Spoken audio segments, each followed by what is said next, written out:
Tonight calls for Woomera to be considered as the site for the National Nuclear Waste Facility, and PortLink's first cruise ship of the season arrives in picture-perfect style. This is Southern Cross News with Abby Donaldson. Good evening. Senator Rex Patrick says the federal government continues to divide the Kimber and Hawker communities despite alternative sites for the nuclear waste management facility. It comes after new documents revealed sites in Woomera were preferred options. Since 2016, the Kimber and Hawker communities have been asking the government, is there another option? And now it can be revealed that there is. Documents showed that 3 sites on defence-owned land in Woomera were considered in the early 2000s. That made recommendations that the radioactive waste management facility should be located in the Woomera prohibited area. One site at Everts Field in the 122,000 square kilometre area was preferred, but was reportedly dismissed as unsuitable by the Defence. Senator Rex Patrick uncovered the documents through Freedom of Information requests and says the site should be reconsidered again. It is a valid option and it should be explored.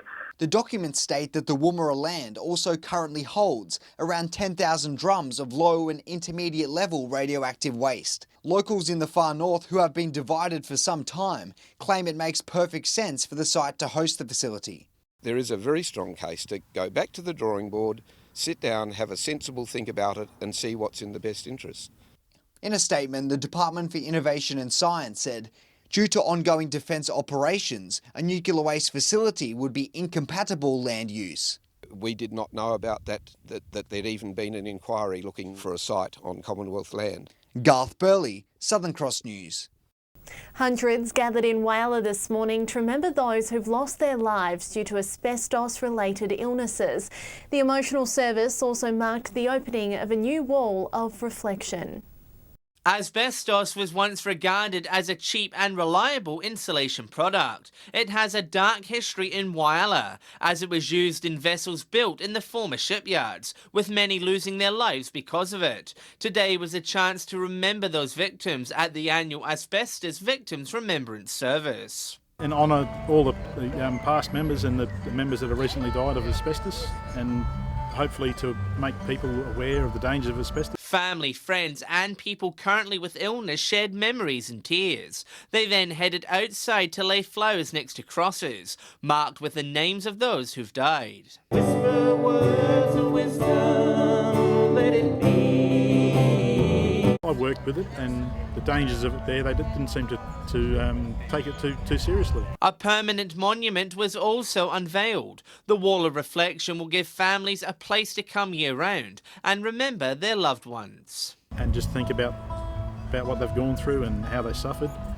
It's a terrible disease to go through. Many remain angry that companies covered up the dangers of asbestos, yet still fight lawsuits. But there's also sadness, as the number of crosses grows each service. People are starting to take notice more and they're coming to pay their respects. John Hunt, Southern Cross News. A plan to save the Menindee Lakes system and keep more water in the far west region has gained plenty of support from communities, including Broken Hill. The idea has been applauded by many water activist groups who believe it's the best option they've heard in a long time. It's the 7th option suggested and many say it's a lucky one. To have Lake Menindee almost completely full just about all of the time ticks all the boxes that most of the people in Broken Hill, Menindee and elsewhere want. Member for Barwon, Kevin Humphreys, delivered a proposal for the Menindee Lakes water saving project this week. The suggested plan could end many of the worries communities have had about the future of the system and having no water. At the end of the day, the whole issue and proposal is about keeping water in Menindee Lake at a better rate, more water more often. In a nutshell, the plan would see one of the biggest lakes in the system, Lake Corndilla, be controlled by the Murray-Darling Basin Authority. It would allow the MDBA to meet South Australia's water requirements and release water when needed. Where Broken Hill and surrounding communities benefit is with Lake Menindee, which would be a New South Wales responsibility. That would then be used by Broken Hill and Menindee to ensure that the livelihoods of Menindee people, the recreational use of Menindee people and tourists that come to Lake Menindee, including Victorian, South Australian and Broken Hill. There would be water there. New South Wales would have to convince South Australia and Victoria that the plan is solid and that they would still get their water but from a different source. Is actually a win-win for everyone, and it's something that really should have not only have the support of New South Wales but should have the support of South Australia. Patrick Ryan, Southern Cross News. The first of 13 cruise ships to visit PortLink arrived in picture-perfect style this morning, with more than 1,800 guests from across the world stepping off the ship to take in the local sights and sunshine. Appearing over the horizon behind Boston Island, it was a superb morning to greet the first cruise ship of the season. We took some time to turn the ship around and actually dock our stern in so the guests got a nice view. Today, PortLink gave a warm welcome to more than 1,800 guests and some of the 800 crew visiting from all corners of the globe. Florida, USA. Usually we come from Germany. Newcastle, New South Wales. Naples, Florida. I am from Denmark. And I come from close by Finland. The day was picture perfect as excited travellers were ready to explore the local sites. There are several people who are on a tour today that they're going to go out and swim with sea lions. Those are some of the experiences that people don't get to do often. Nordam is the first of many visiting ships, with PortLink set to benefit from its biggest cruiser season yet, while injecting millions into the local economy and bringing new tourists to the region. It's very exciting. I mean, we've gone from 9 ships to 13 this season. And with a rumour circulating the vessel that PortLink is best known for its seafood, some guests are keen to hook a catch of their own. We will definitely catch at least 10 or 20 fish, that's for sure. Casey Trelaw, Southern Cross News. Still to come tonight, state politicians put through their paces at Port Pirie's Road Safety Centre. Welcome back. A federal government campaign aimed at preventing violence against women and their children held a special workshop in Broken Hill this week. The Stop It at the Start program focuses on educating the younger generations about respecting women. Family and domestic violence, let's stop it at the start. It's a national campaign looking at how we send messages to our kids about the relationships with women and men. Stop It at the Start is a prevention campaign. It helps parents, family members, teachers, coaches and employers to look at their own attitudes and start a conversation about respect with the younger people in their lives. How we get families to think about what they say and how it makes an impression on our kids. And it's an important part because what they're looking at is at a younger age group. We want to make sure in that younger age group that as parents we have a responsibility to give them positive messages. The program held its first community workshop in Broken Hill this week, inviting people to share their experiences. Those in attendance discussed their role in preventing disrespect and violence against women and brainstormed ideas to promote positive relationships. They involve working with art and sporting groups as well as combining with other local services. Mayor Turley said it was an honour the city was chosen to host the workshop. If we can start families to think about what they're saying around the kitchen table or what they're doing, that's what it's about. Those comments that are given and throwaway lines, let's change those images and make them positive. For more information about Stop It at the Start and the resources it provides, visit the respect.gov.au website. Patrick Ryan, Southern Cross News. Police Minister Corey Wingard and Frome MP Jeff Brock were put through their paces during a visit to Port Pirie's Road Safety Centre today. The facility is set to receive a $60,000 resurfacing upgrade by the local council. State politicians put their biking skills to the test during a site visit to Port Pirie's Road Safety Centre. Look, I commend all the team for the wonderful work they do here, and road safety is a really important issue, and teaching young people at an early age is vital. But certainly it's been a bit of an experience for myself because about 40 years since I was on a push bike. The Port Pirie Road Safety Centre may just be more realistic than first thought. Just like many of the mid-north highways, its surface is in desperate need of repair. Cracks are beginning to form across the track, making for a rocky ride. The bitumen around here is pretty good, but it's got a lot of cracks in it. And whilst we're teaching the kids the road safety rules, etc., we want to make certain that this surface here is first class. The Port Pirie Council is planning on spending up to $60,000 to resurface the track to make it a smoother ride for the region's kids.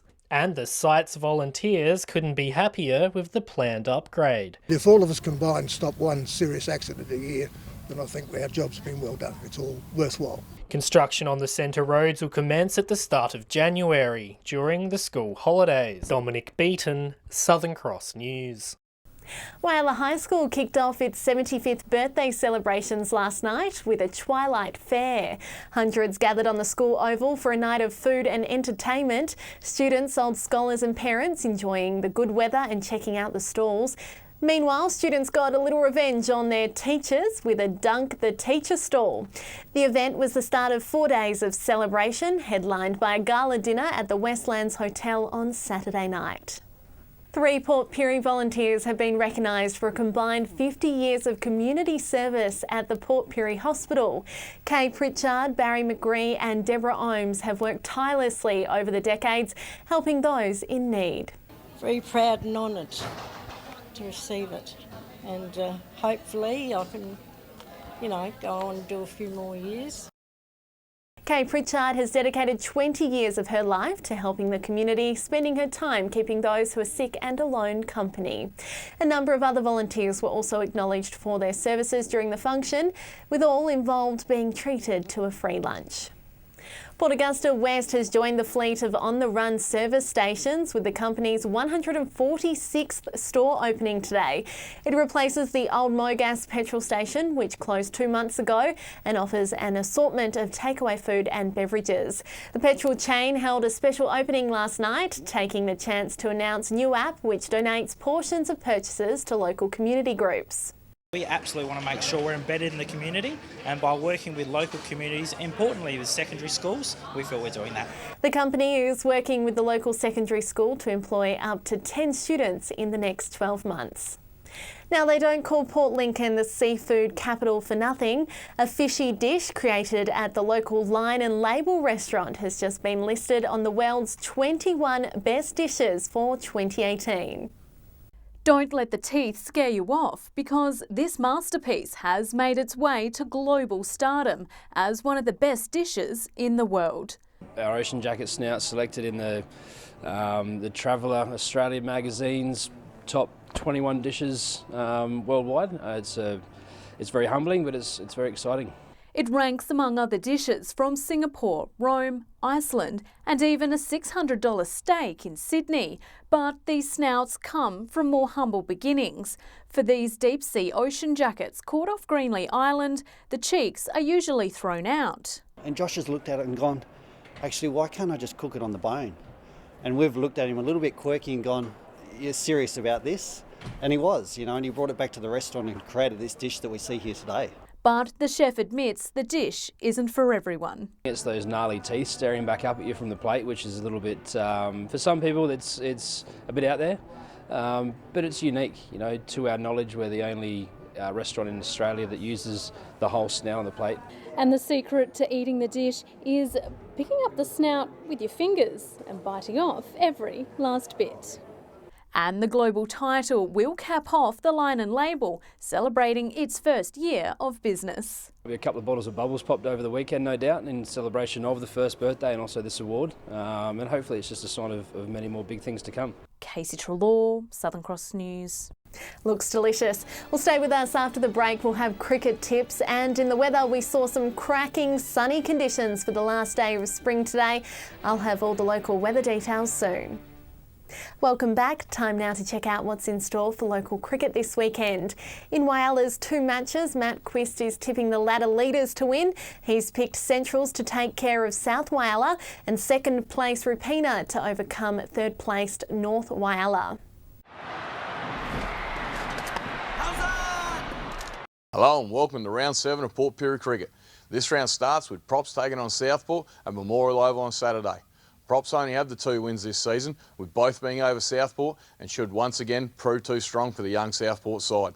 At Port Oval, it's the top 2 sides, Solly North and Wandera, who clash. Solly North haven't put a foot wrong this season and will be looking to widen the gap between themselves and the rest. Wandera's only 2 losses this season have been to Solly North, which they will be well aware of. I'm tipping Solly North. Yeah, g'day and welcome to round 7 of Port Augusta Cricket.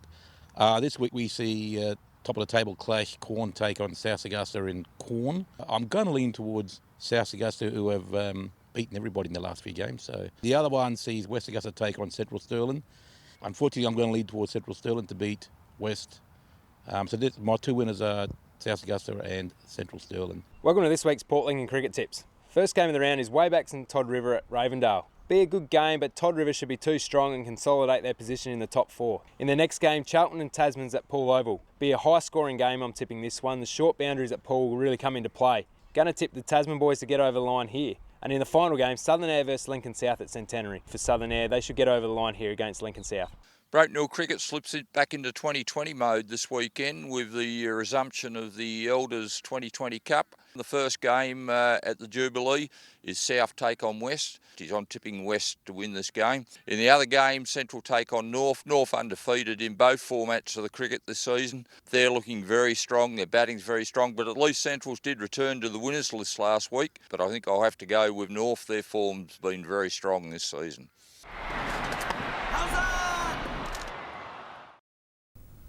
Now it's time to take a look at what's happening in the weather. We saw gorgeous conditions for the last day of spring today. Nothing but sunshine. Port Augusta and Broken Hill warming back up into the 30s. On the satellite, cloud is increasing over western and central SA with a trough, generating some isolated thunderstorms and showers. Scattered cloud over southeast is due to a cold front, bringing some showers to the region, but skies are clear in the northeast under a high.